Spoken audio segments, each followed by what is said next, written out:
I want to welcome all of you to our museum here, the DUP Museum. I told some of the folks already, but if you haven't been here before, please go upstairs and look around. There are so many different artifacts. There's something for the ladies, there's something for the gentlemen, like guns. And we do a very good, nice job of displaying it. And we actually have records of who donated the items. All items were from St. George area. We don't accept anything else outside of the Washington County.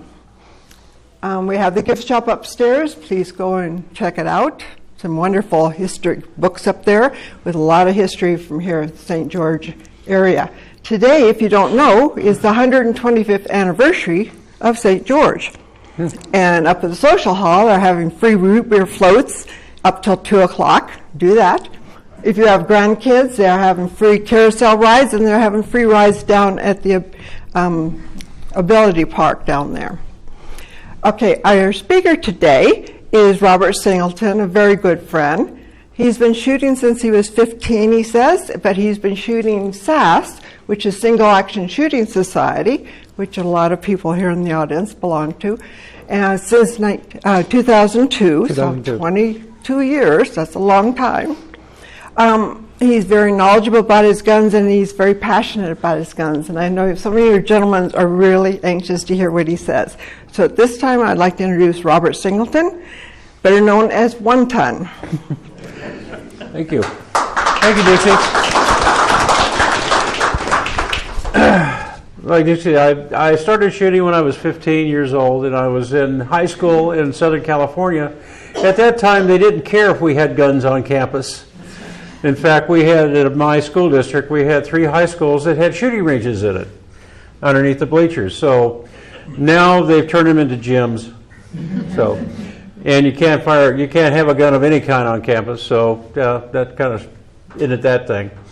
But I went through the whole thing with high school, and then when I got into college, I couldn't join the military because of medical reasons. I had a friend of mine that was part of the Army shooting team, and he got me involved in that, so I was shooting as a civilian representing the U.S. Army. I did that for 2 years, and eventually I worked my way into mountain men, which is what I'm going to start off with this rifle. And from there I progressed into cowboy shooting, because when you live in Southern California and you want to go to a mountain man rendezvous, which is in Northern California, it became kind of a problem. I couldn't do it on a weekend. So that's the way it kind of went. I'm going to go with, I'm starting in the mid-1840s, and I'm going to end in 1886. So I'm going to do the progression of how guns developed, basically. As far as the pioneers carrying guns, there's very little writing on what the pioneers carried. Most of the fact of the matter is guns were very expensive, especially after you just got through outfitting your wagon with food, water, clothing, repair parts. And if you were a farmer, you brought a trowel with you. If you were a blacksmith, you brought a 100-pound anvil with you, so you had a wagon that only held 2,500 pounds. And if you were lucky enough, you had 3 to 4 oxen to pull it. So there's where most of your money is going. If you went to this rifle here, if you bought it in St. Louis from Hawken and Company, it would run you $20. Doesn't sound like much to us, but when you make $300 a year, that's a lot of money. I'm going to refer to basically black powder because that's what I do. And if you've never seen what black powder is, that's me in my cowboy outfit. And that's what black powder is. A lot of smoke, some flame, and a big boom. Huh? And it's stinky. No, it's only for those of us that don't like it. Normally when we shoot cowboy and I do that and they blow us back into the room that we're shooting out of, I usually yell, "Breathe deeply." Okay, this is the Hawken rifle. It was built basically from a man by the name of Hawken. He was part of the U.S. manufacturing of firearms for the government, formed his own business, and eventually moved to St. Louis in about 1820, when after the War of 1812, there was a number of migration going out west because the Louisiana Purchase just opened up, and there was a lot of territory there.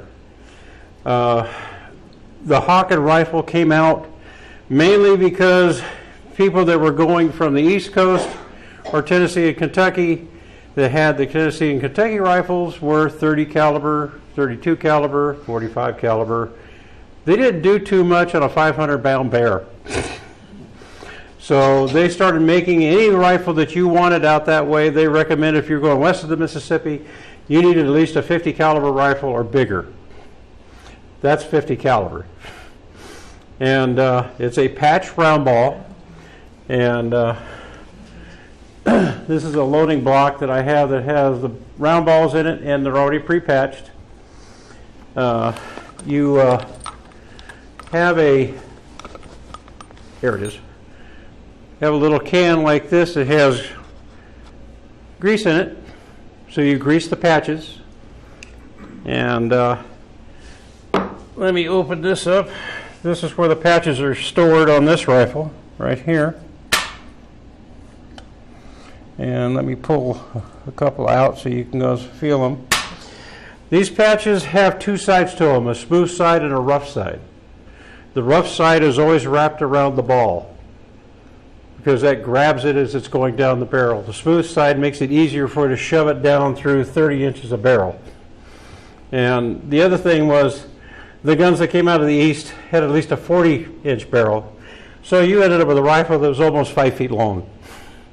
Here you go. You feel this out. You can feel the smooth side and a rough side. So this gun was around, yes ma'am? How much does he weigh? This weighs about 7 pounds. It's not that heavy. The other thing is that it's a half stock rifle. The stock only goes halfway out. Most of the other ones all came out to the end of the barrel. It's a lot easier to run a patch down 30 inches of barrel than 40 inches of barrel. It was easier to carry out on a horse. You didn't have this huge rifle hanging out that you had to hang on to. This one they had a little, not really a scabbard, but it was kind of a round that they hung on the front of it that would be hanging in front of you. You had to have your powder horn because it's individually patched. You had a patch bag like that, and to store all the rest of the stuff that you needed, more patches, more balls, more grease, repair tools. Yes, sir? I just felt that there doesn't seem to be much difference between the rough side and the smooth. Does it make a big difference or any difference in accuracy if you have it the wrong way? Yeah, because the ball will have a tendency of, the patch will have a tendency of spinning and the ball will not move. The rough side grabs, because I'm using, when you shoot out of this, it's a solid lead. There's no alloy to it, it's just soft lead. So when you smack it in there, the patch, when the powder goes off, it has a tendency of flattening out one end of the round ball, so the patch has a tendency of grabbing and it'll spin. Now, modern rifles, for the most part, 14, 12, even in some cases 8 to 1. In other words, it's one twist every 8 inches. This particular rifle has a twist of 1 in 66 inches. The patch, it's not moving very fast as far as spinning is concerned, but it's ideal for a patch bullet, for a patch round ball bullet. This particular rifle here I built, it's a kit from CVA, Connecticut Valley Arms, and it doesn't look very pretty, but over the years when I was doing mountain man shooting, I made a lot of money on pot shoots. Everybody puts in $10 and whoever's left standing wins the whole pot. And yeah, I made a few $100 out of that. So this is where it is. For the most part, the pioneers carried one thing, a double-barreled shotgun, because you got 2 shots instead of 1. A shotgun was a little bit more versatile than just a rifle, But if you're fortunate enough to have both, it was a good thing because you could shoot long range and you could also shoot short range as far as with birds and even small deer and other things, because you could use a solid slug out of a shotgun. I have the pistols up here to basically show you that they did not carry pistols. They were useless. I know from experience, this flintlock pistol here, I couldn't hit a target at 10 yards with it. The other one, which is a percussion pistol, about 25 yards is about all you're going to get out of this and hit something with it. And still, it's only one shot. So it takes just as long to load that as it does this, and that you could hit something at over 300 yards with. It also, when you bought your rifle, it came with its own little bullet mold to make your round balls. And I brought this along to show you how you get the lead out of the pot, and that's a dipper that has a little pour hole at the bottom. You scoop it up this way, turn it in, and that's how you made your round balls. This company stayed in business until about 1850, when more advanced weapons were coming out at the time, and they basically closed up shop in St. Louis at about 1850, 1851. Okay, now give me a minute and I'll move some of this stuff out of the way. Question, Robert? Yes? How did the lead come? Was it in an ingot or was it? It was in a block. It was a large block that you had to peel apart, or you might have been able to, basically everything was in bulk. When you bought your powder, it was in a 25-pound keg. When you bought your lead, it was in 25-pound blocks. Since it was soft lead, it was easy to break apart. Now, I'm going to go to the Sharps rifle. Originally, they were cap and ball. This is my long-range rifle that I use. Yes, there's more of it. This is one of the first breech loaders that came about. And this is referred to as a 45-100, or if you read on the chart over here, it's a 45 2.6, and that's the brass case that goes with it. There's a 500 grain bullet that goes on top of it. And I shoot competition from 200 yards to 1,000. To 1,000 yards. And the reason, or the way I could do that, is that's my rear sight. I don't have an eyepiece in it right now, but that's the rear sight. Telescopes up and down for elevation. I've got windage on both sides so I could move it back and forth. And I have a hooded front sight. But this one is a cartridge one. They originally came out in cap lock. It was the same. They didn't change anything when they went to a brass cartridge from a paper cartridge.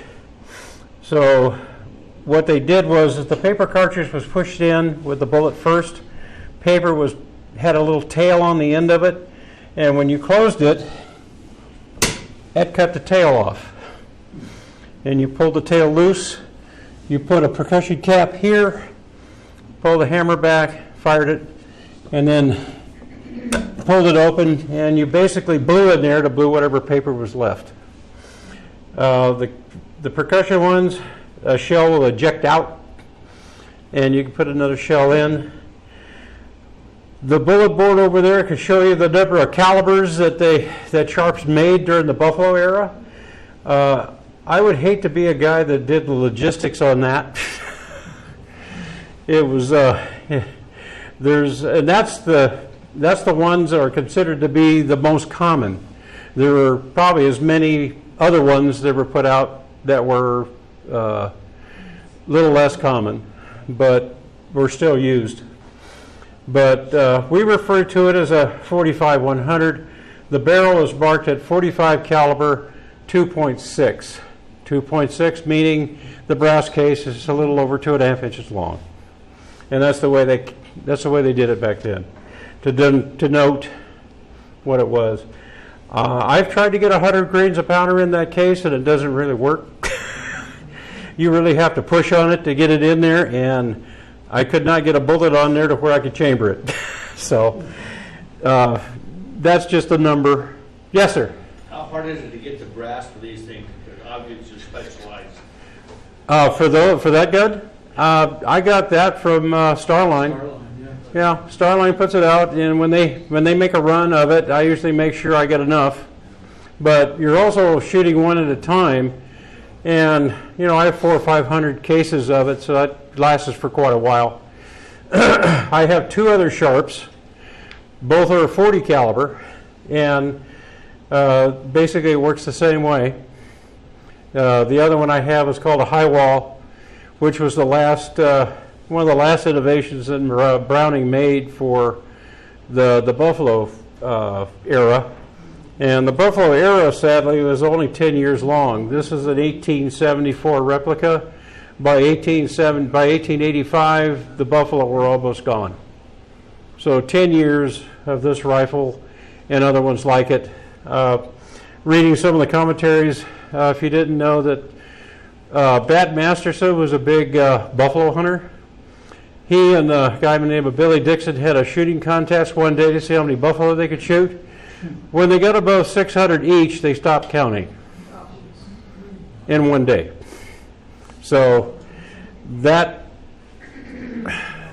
whether it's we don't like it now because of what happened in the later on, but the thing about it is, this is what happened, and everybody needs to know this did happen. It was done for a reason. I mean, I have a rifle over here that I'll show you later that the government actually gave out to pioneers for that purpose. And they even provided you with the gun, the ammunition, and everything else, because they were getting rid of all the old stuff that they had from the Civil War and before. And flintlocks were around for a long time. Yes? What was the difference? You said a high block was this? No, it's a high wall. High wall. It's a different, it's more in line. The hammer is in line here instead of being offset, because this is still a remnant of the days when there was a cap and ball type setup.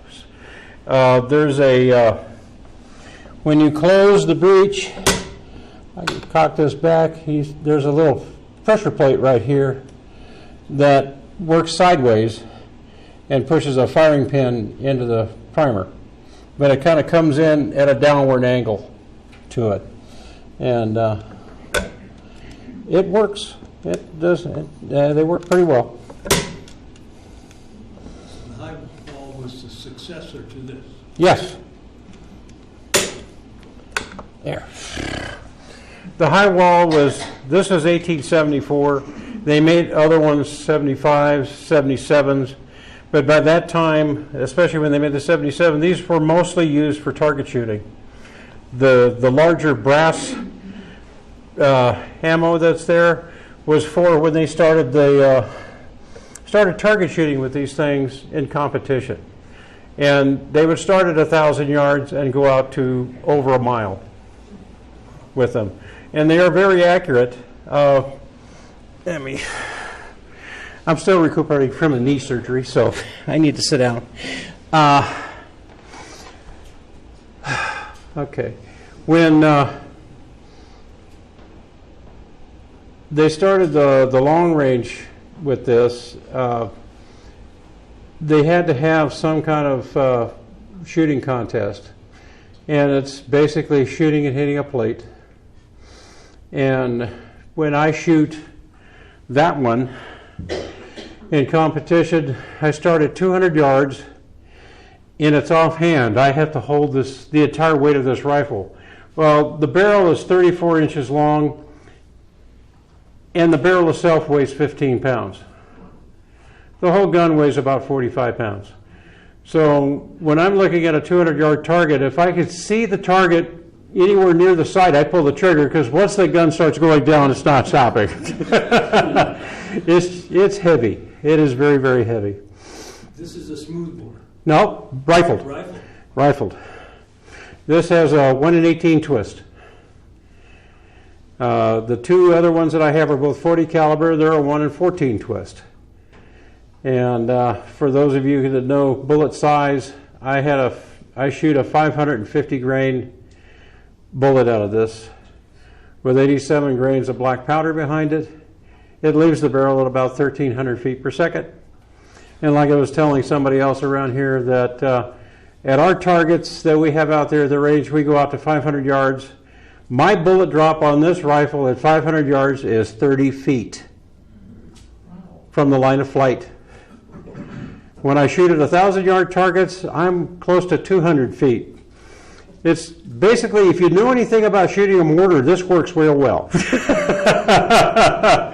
It is always, this just the way these things are made. And to give you an idea, the length of a bona fide shot was done by Billy Dixon in the Second Battle of Adobe Walls. And that's in the Panhandle of Texas. There were about a dozen buffalo hunters trapped in 2 adobe buildings surrounded by over 500 Plains Indians, and held out for 4 or 5 days. And one of the group of the Indians got really upset because they were hiding in the buildings and wouldn't come out and shoot. They're on horseback running around shooting, and they thought that, they were being cowards. Well, they got up on this knoll. One of the braves stood up on top of his horse and was howling and slapping his rear end, which is equivalent to us giving you the finger, basically.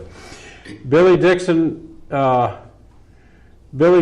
talking with Pat Masterson, and he goes, well, I'm going to try and see if I can hit him. And he took out his rifle, sighted on the Indian up there. 6.5 seconds later, the Indian fell over dead. About 2 weeks later, the Corps of Engineers came out and actually physically measured it. That's the only measured shot during this era that actually has been measured. And it measured out at 1,540 yards. Yeah, to aim at the moon. Yeah, well, you have a sight like that, you don't really know where you're aiming. Yeah. The truth. Because I can sit there on a pair of sticks and shoot at a 1,000-yard target, and you swear the gun is sitting this way. When it's not. It's sitting like this, and my chin is on top of here, not here. It's because I can see the sight. So this was fun while I did it, and I'm not doing that type of long-range shooting anymore, simply for the fact of the matter is I lost my spotter. And you need a really good spotter to guide you into a target.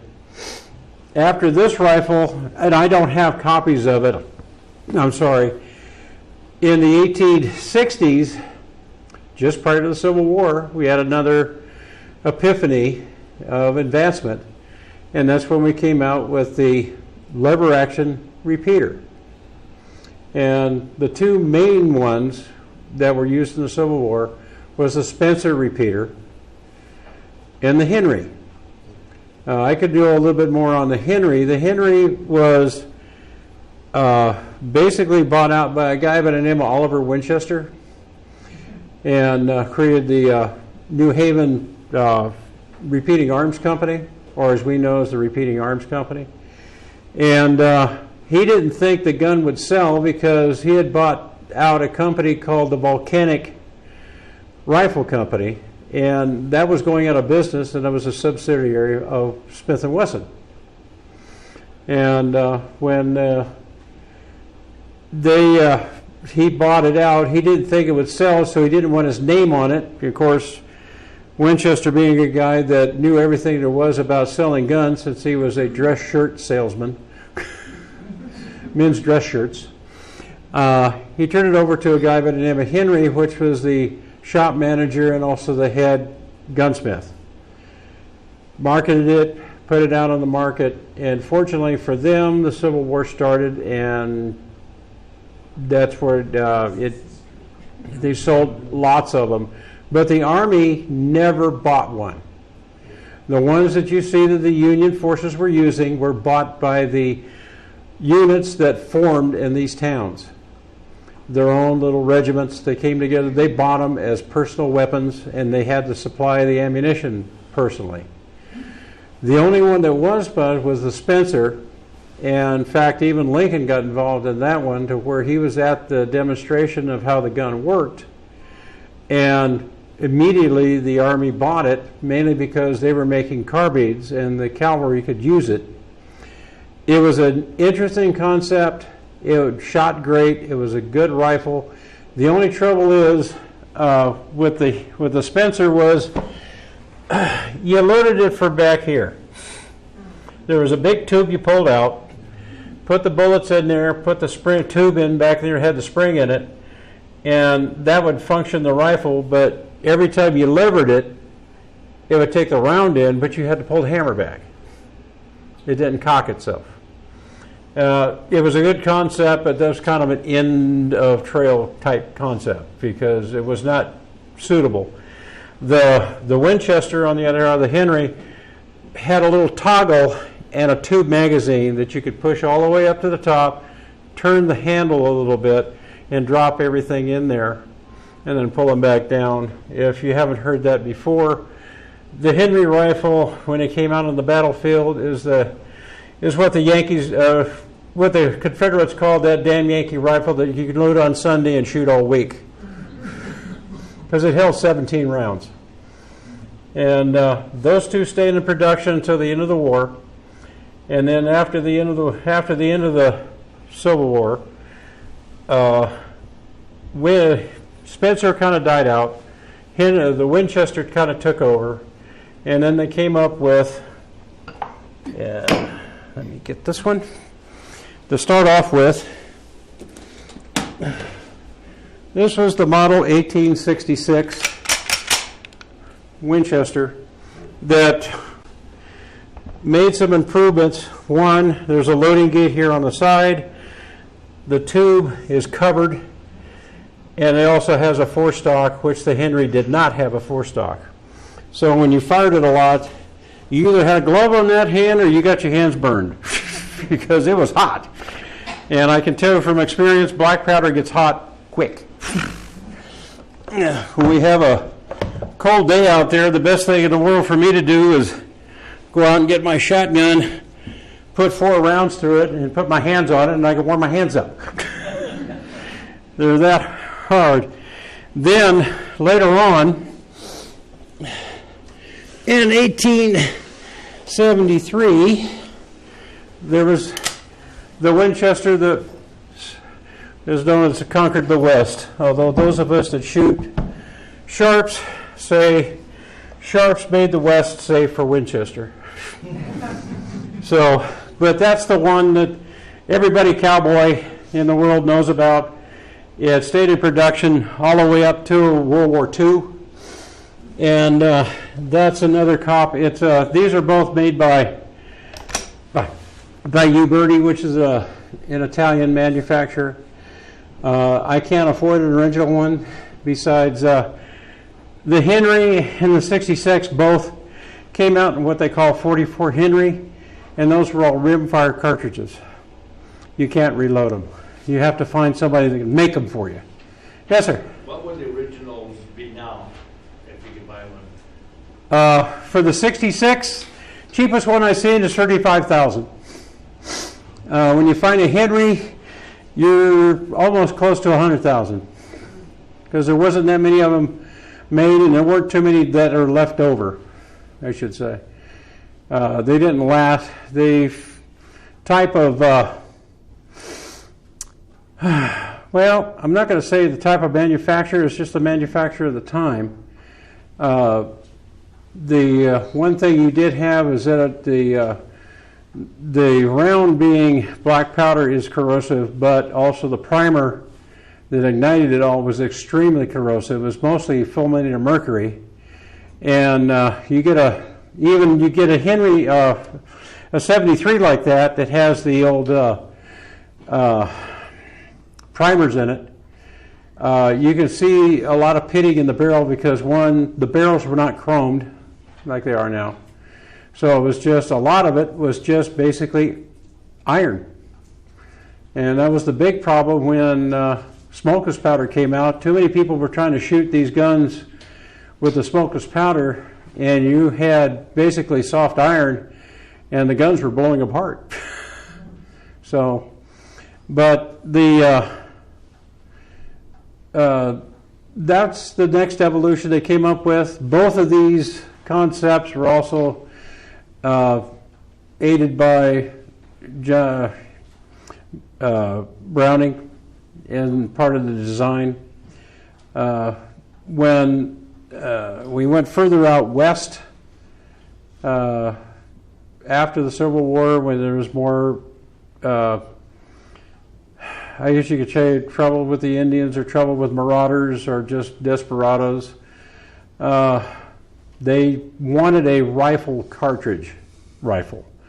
These are called rifle cartridges, but this particular rifle cartridge is only that big.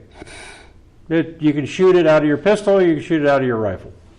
That's the one thing that Winchester and Colt did, was they made an agreement that Colt would not make lever action rifles, and Winchester would not make pistols, because Colt did make a lever action rifle, and Winchester got a hold of them and said, look, we have 5 pistols that we can put on the market tomorrow. So they made that agreement that one's going to make pistols, one's going to make long guns, which lasted for a while until smokeless powder came out, and everybody was making rifles and pistols for the most part. But that's the round that I shoot. It's called a 3840, and it's inert. There's no primer in it. I was going to bring a cartridge for the rifle version of this. What they did was they just expanded the 73 to a 76. Same rifle, basically the same internal parts, but it's a bona fide rifle. This fires instead of a 3840, this fires a 4560. It rounds about that big, so it's a bona fide rifle cartridge. And these were around. Define bona fide? What do you mean? What's the difference? Well, that's considered a rifle cartridge in 1873. After 1876, this was considered a rifle cartridge. Even though if you look at it, 4440, 3840, 3220 all say Winchester centerfire rifle. That's how they designated them. And when you look them up in a book, they're all listed under the rifle cartridges. Because during that time, they did not have straight-walled cases for rifles because of the black powder. It got too dirty. So the bottleneck on there helped channel most of the powder going out, and very little of it came as a blowback into the cartridge, to the chamber, everything else. This one here, I shoot competition with this on our range quite often, and it's pretty accurate out to about 300 yards, which is about what they are. And that's what this little sight here on the back is. I do not have a sight here. I do have a front sight but it's very, very small. You can barely see it. But that's my competition rifle, the 73. This is another competition rifle that I use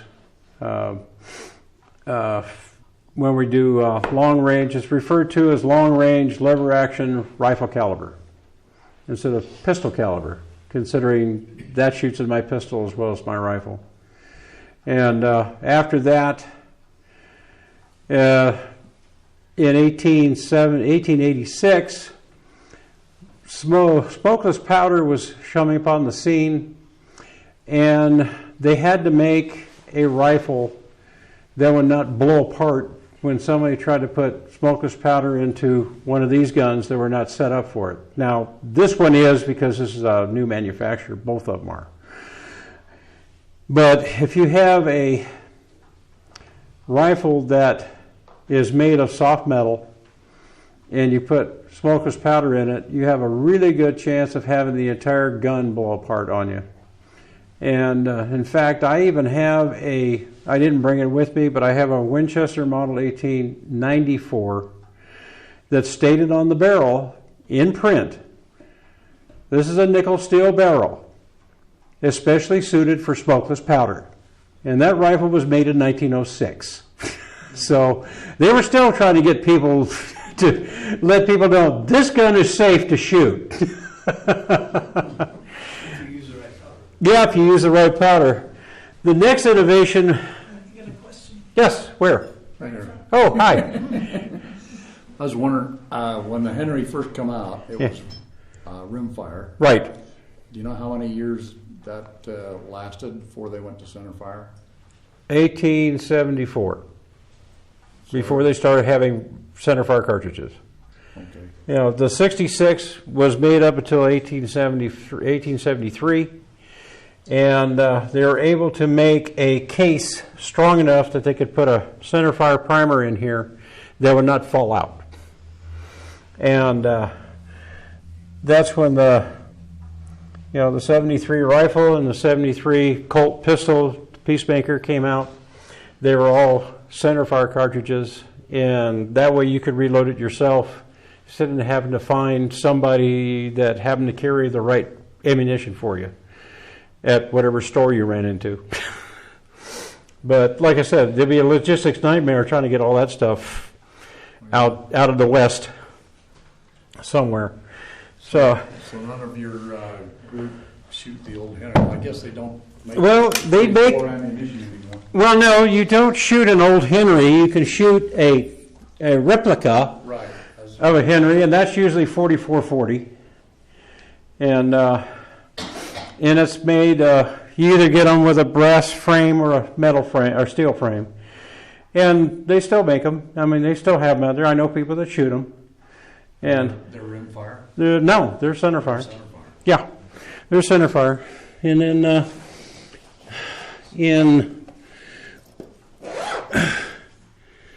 that's the wrong one. This one. Here. In 1886, Browning knows that smokeless powder is coming out, so he developed the 1886 Winchester. And the difference between that and this is that one there does not have a positive lock for the bolt. The only thing that holds the bolt together is you holding the lever.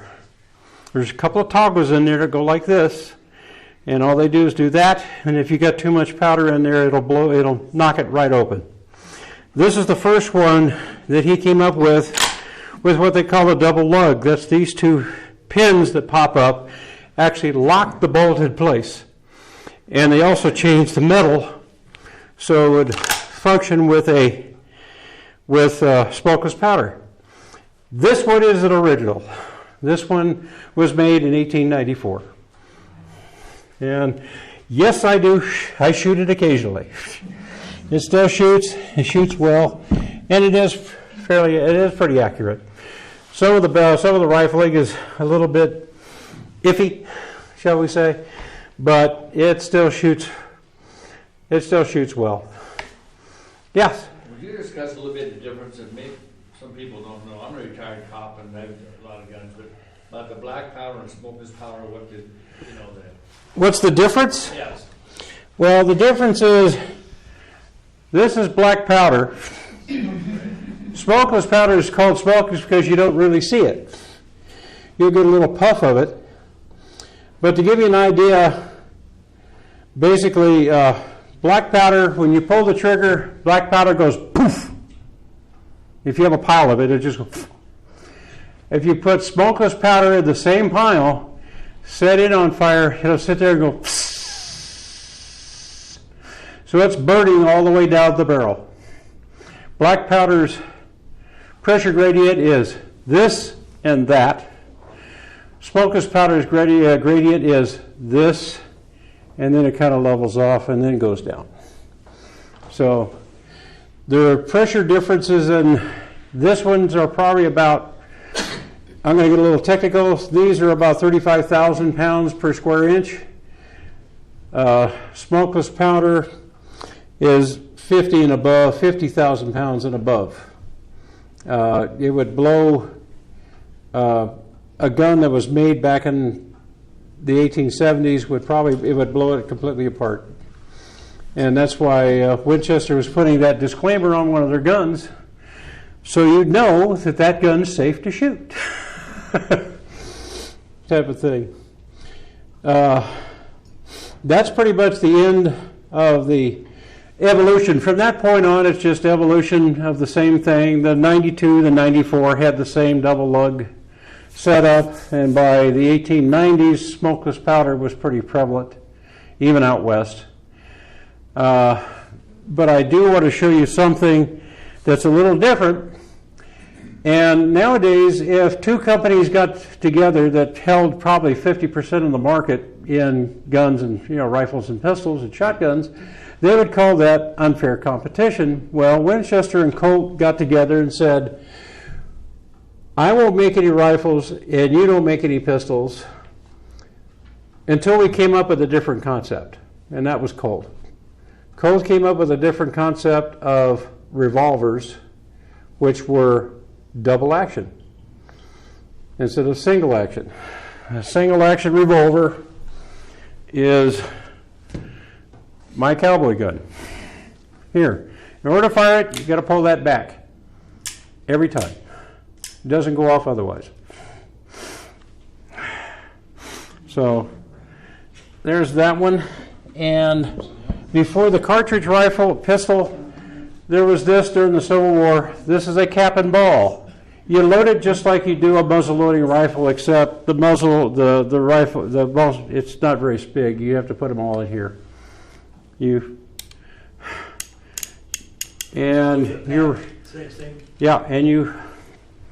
No patch. You don't need one, because that rams down in there because the bullet is slightly larger than the barrel. This is a 44, but you shoot 45 caliber bullets out of it. Type of thing. That's how you ram it down in there. And then you take the same grease you had before and grease up the front of this thing, because they had a tendency of chamber firing. Colt also made the same type of device as a rifle. So here I am with a rifle that has cylinders like this, and I got my hand out here. It's not going to bode well if you have more than one cylinder go off. So that concept was kind of dropped, shall we say. But that's pretty much your Civil War pistol. This is an 1860.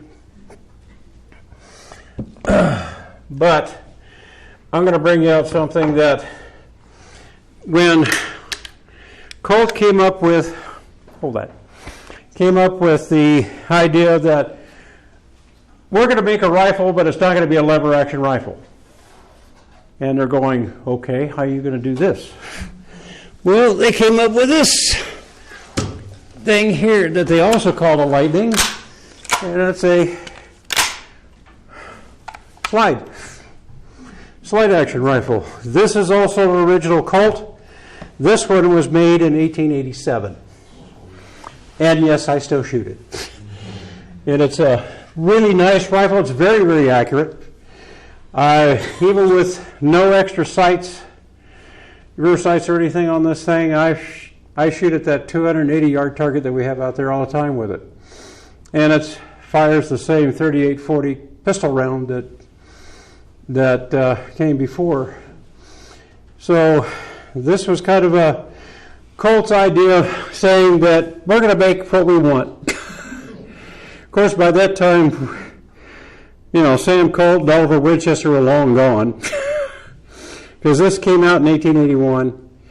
Like I said, this was 1887. They made 3 versions of this pump. You might know one of them that they call a small frame. That was the gallery rifle that we all shot in 22s at the shooting galleries. This was called a medium frame. And that was basically the cowboy calibers. Then they had the large frame, which shot the same caliber as my 76 does. And that was, 45-60 or any of the other rifle cartridges that could fit in this limited motion of this pump. That's pretty much the end that I have. And questions? Yes? You mentioned the Browning. Was that actually made in Utah? Was Browning manufacturing in Utah? Browning at that time was working for Winchester, and in around the mid-1850s, right after the mid-1880s, there was a disagreement between Browning and Winchester. He wanted to make this one shotgun, and Winchester didn't want him to, so he formed his own company, Browning, and made the shotgun. And Winchester, well, either fired him or Browning said, "I'm leaving." And then went to work for Colt, because by that time, right around that same time, Colt was coming up with 2 belt-fed machine guns and a model 1911 pistol that I'm pretty sure we all know. And then after that, he became involved with the Belgian company called FN, Fabrique de Nationale, and worked for them, and then started making guns through them for European and American sale. Never made in Utah.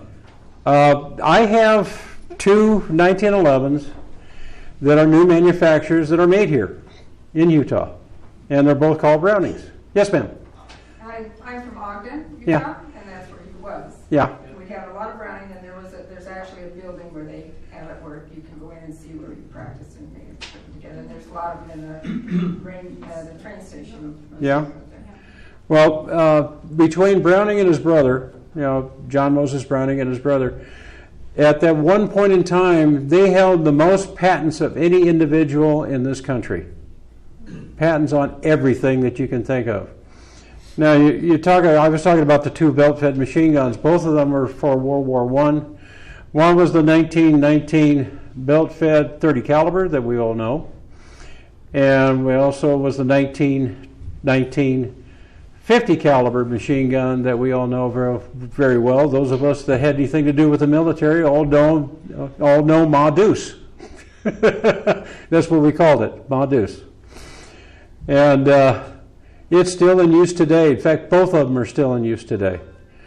And he made a lot of guns that will stand the test of time.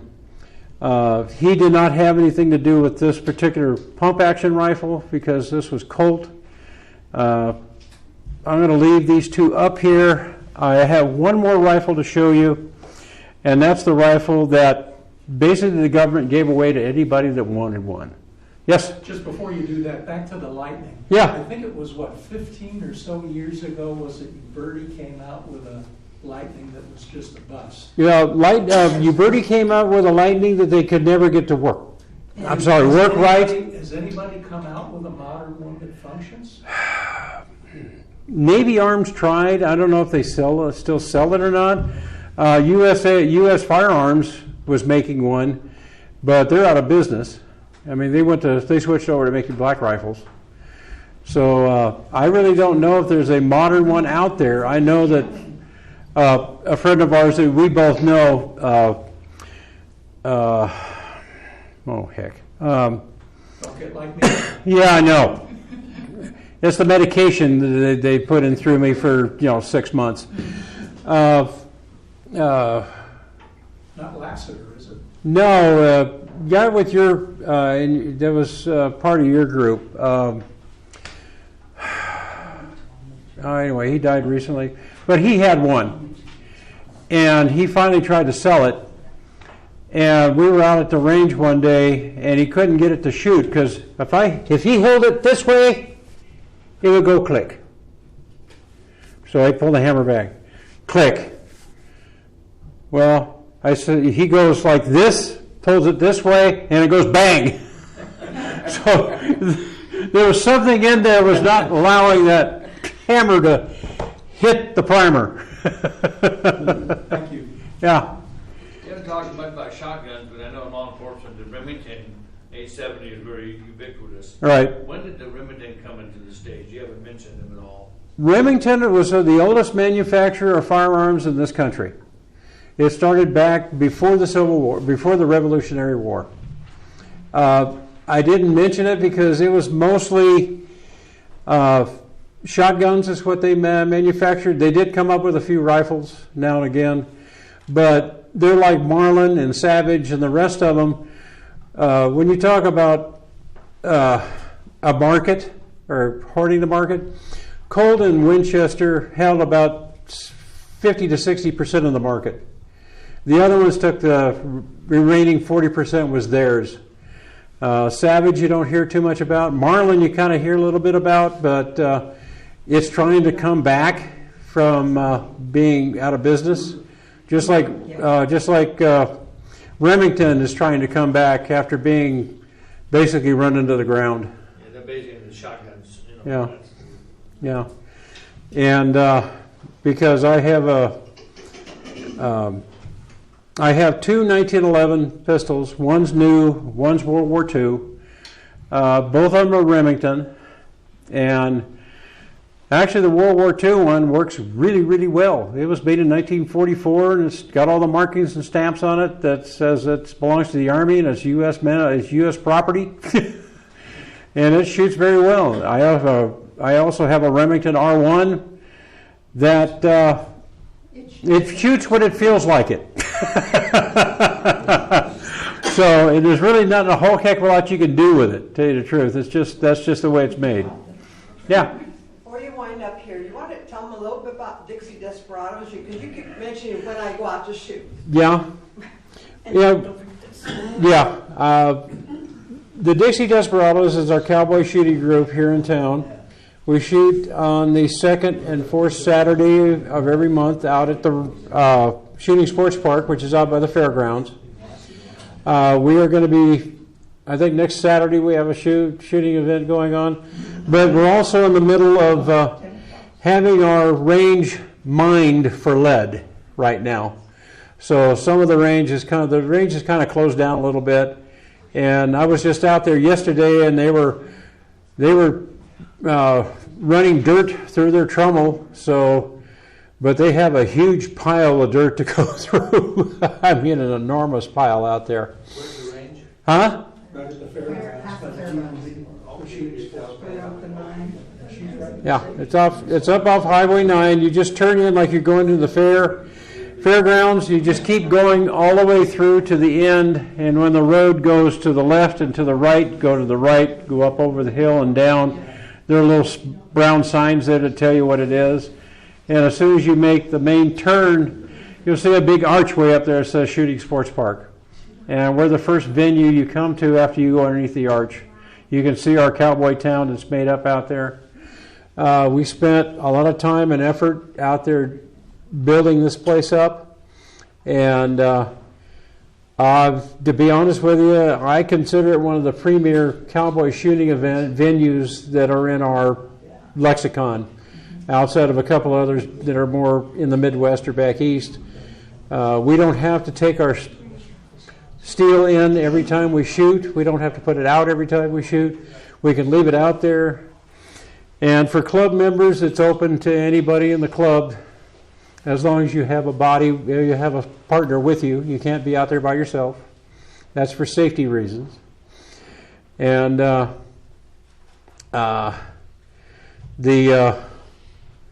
you can come out this time of year. I think we started around 10 o'clock. And you can come out, watch us shoot. We all dress up in the same kind of cowboy outfit that I'm wearing here, or I'm wearing there. That thing around my middle is my shotgun belt. And it's a fascinating thing to see. It's interesting to watch.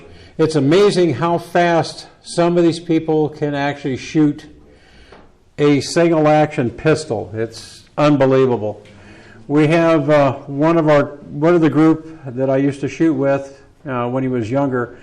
His nickname was Badlands Bud, and I saw a picture of him shooting his rifle, and that's a Winchester lever action rifle, 73 like mine.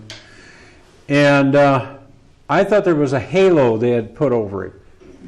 When I finally saw a up-close picture of it, you could count in the air 9 shells in air all the way above his head into the last to where the rifle was, and you could see the hammers down on his rifle. So he fired 10 shots, and the first round that he fired, the brass was only about here on his collar.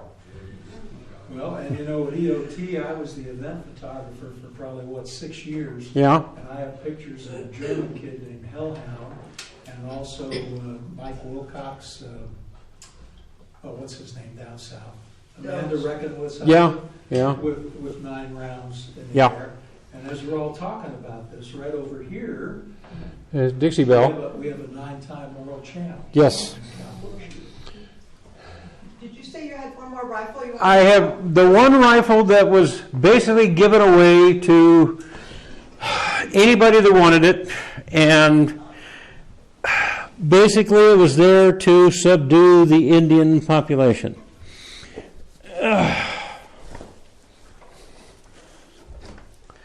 This is called a trapdoor.